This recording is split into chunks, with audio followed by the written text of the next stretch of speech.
Mr. Ralph Nevinson had become a friend of mine. He had bought 2 of my artworks.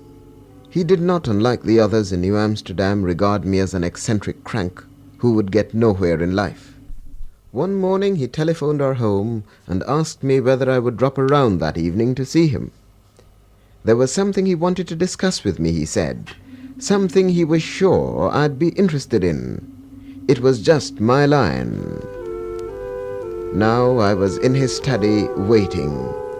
The story was developing. The story I have come to call My Bones and My Flute.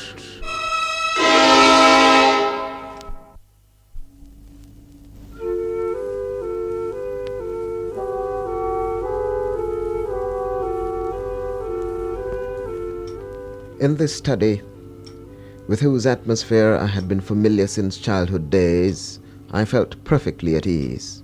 And not only at ease, but filled with a deep serenity. For of course, I'm a romantic and extremely susceptible to my surroundings. There was a perfumed magic in the soft pink light, and benign jumbies seemed to crouch in the gloomed spaces between the bookcases, watching us as we chatted. I could feel their umber gaze on the side of my face, and their companionable breath was mingled with the cool February night breeze that came in at the open windows.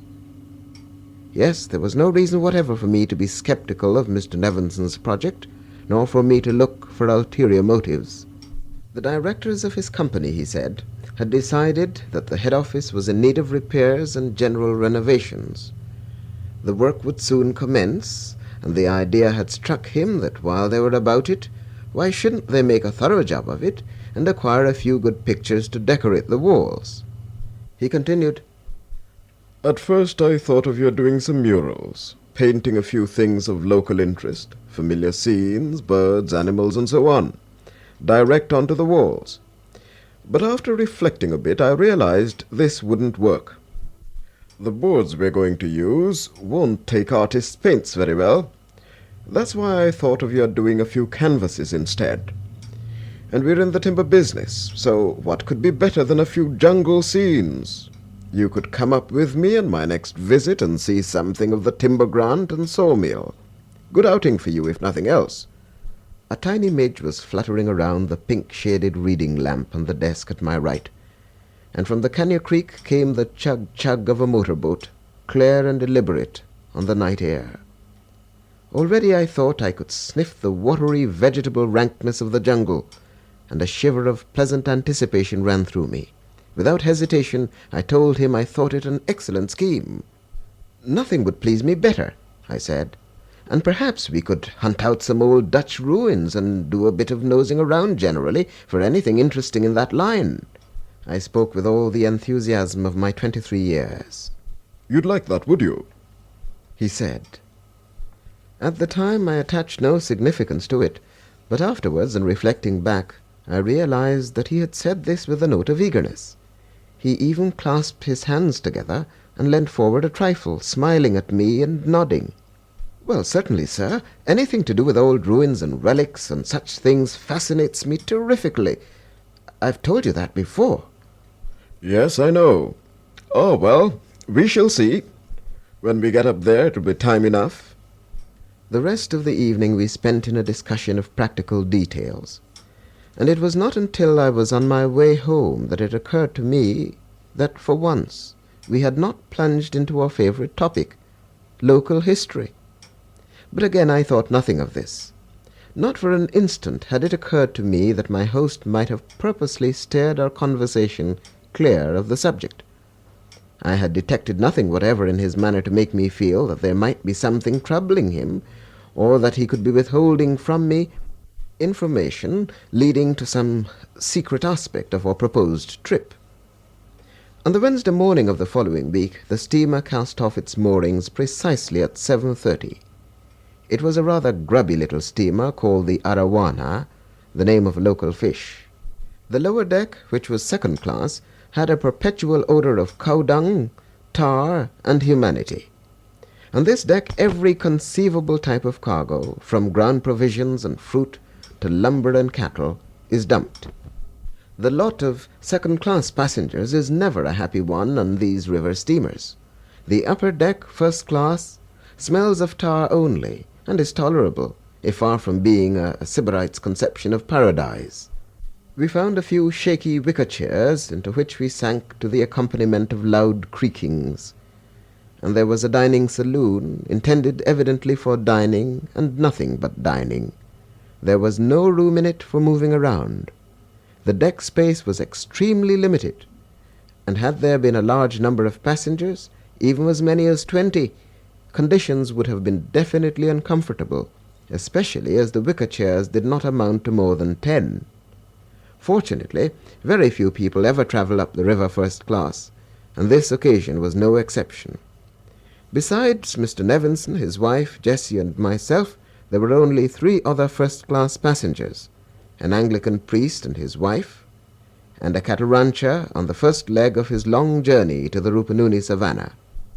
The Nevinsons were acquainted with all 3 of them, but only the Reverend Mr. Lumsden and his wife were known to me. I had met them at the home of my own people, whom they not infrequently visited. My people, of course, are staunch Anglicans, as I myself indeed used to be in the days before I began to think for myself. Not being in a mood to participate in polite trivial conversation, I secluded myself aft with a book from which I occasionally glanced up to observe the passing scenery, bush and more bush, with now and then a lonely homestead to relieve the monotony of green. No one bothered me, and no one seemed surprised that I had cut myself off from the rest of the company, for no doubt it was taken for granted that I was an odd young man who despised respectable society. Lunch was not at all a bad meal. The ship's cook evidently knew how to make a good coconut curry. During lunch, Mr. Nevinson and I exchanged a few murmured commonplaces, and the Reverend Mr. Lumsden smiled at me once with a friendly facetiousness, wagged his head, and made a purring comment in the habits of "You bookworms, tut-tut-tut." Mrs. Nevinson sat opposite me. At the time of this account, she looked much younger than her 44 years. Pale olive and shapely, she had a gay, attractive laugh and a most intriguing mole just beneath her right eye. As a small boy, I had always welcomed her presence in our home, and in fact at 10 I had found myself violently in love with her. She treated me now in the manner of a dutiful aunt, and said that she had promised Kate, my mother, to see that I did not neglect my meals. She kept pressing me to help myself to more vegetables, to more rice, to more chicken. "What about some more gravy, Milton?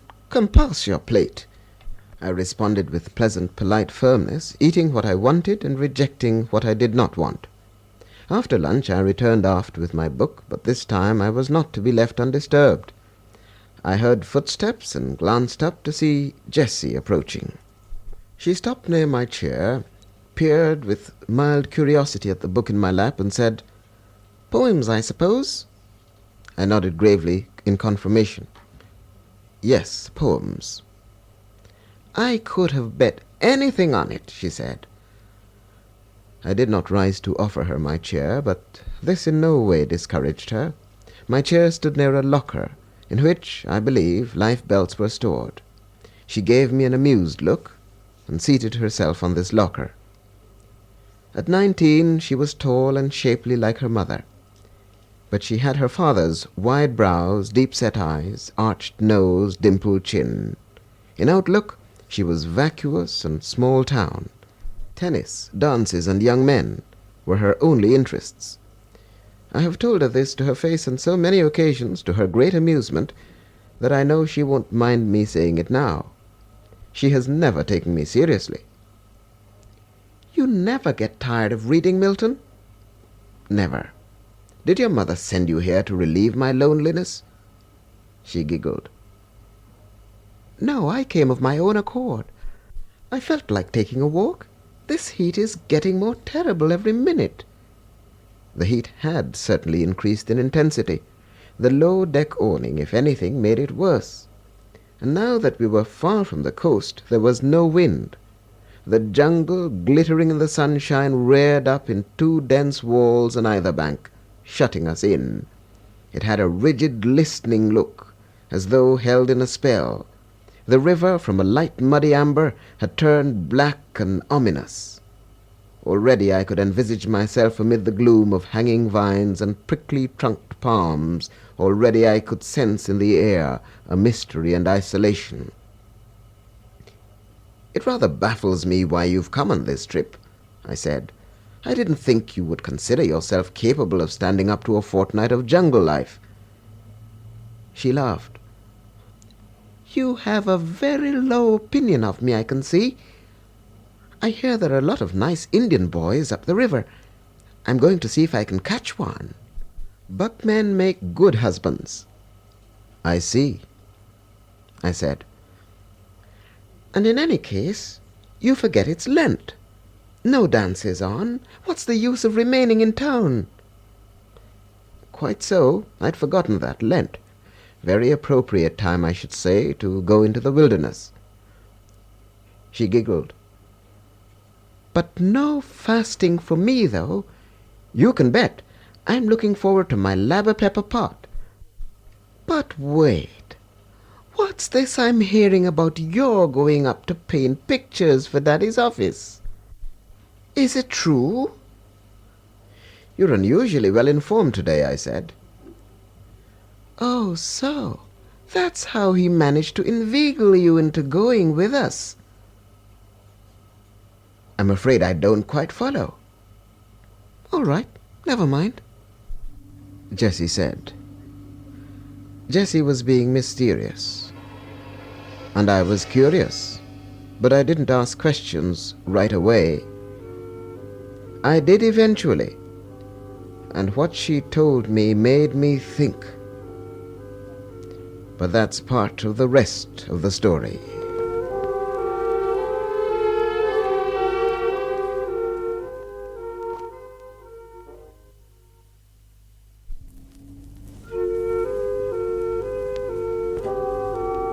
I lit a cigarette, watching the smoke shape itself into grey-blue phantoms across the narrow strip of deck, before it finally dissolved into the heat-quivering air. Jessie crossed her legs and began to whistle a popular dance tune, tapping her foot against my chair in rhythm. Looking down past the rail, I could see the water rushing foamily along the side of the vessel. Swell waves fanned out perpetually towards the bank. The deck throbbed to the monotonous thump of the engines. "What are you getting at, Jessie?" I asked. She stopped whistling and gave me a mysterious smile. Her flippancy was gone. There was, to my surprise, even a slight worried frown on her face. I was not accustomed to seeing her look worried. Then she said, "I don't want to talk about it, because it may be only a fancy of mine. But I believe that something is on Daddy's mind."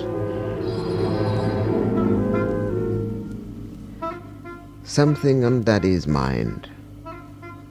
I was to learn a lot more. It's the story that I've come to call My Bones and My Flute.